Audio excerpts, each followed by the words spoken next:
One man cannot destroy our progress. One man can't stop our clean energy revolution. And one man can't go back in time. Only I can do that. President Trump says he's pulling out of the Paris Climate Agreement. My message to you, Mr. President, is that as a public servant, and especially as a president, your first and most important responsibility is to protect the people. 200,000 people die every year in the US from air pollution.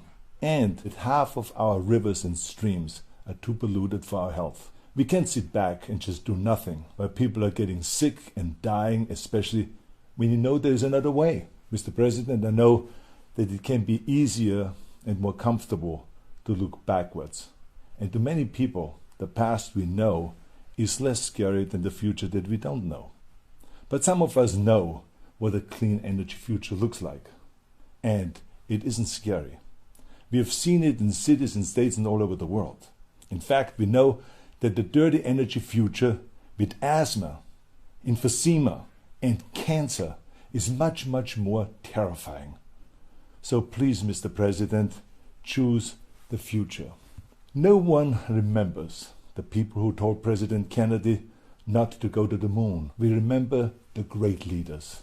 The great leaders that don't walk backwards into the past, but great leaders that charge forward towards the future. You see, the people will rise up. Local and state governments will rise up. Other leaders from local government will rise up and fill the void that you are creating.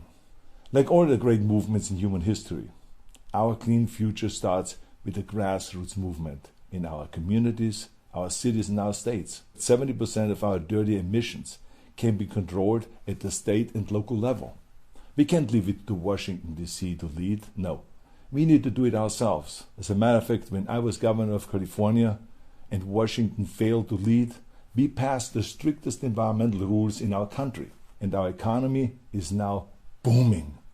Today we are number one in protecting our environment, and we are number one in economic growth. We have the cleanest air and water, and we also have more manufacturing jobs than any other state. We added more jobs last year than the second and the third states combined. Protecting the environment will not destroy our economy. The bottom line is great environmental policies do the opposite. They pump up the economy. Share this video if you think it's time to start a grassroots revolution to save our planet.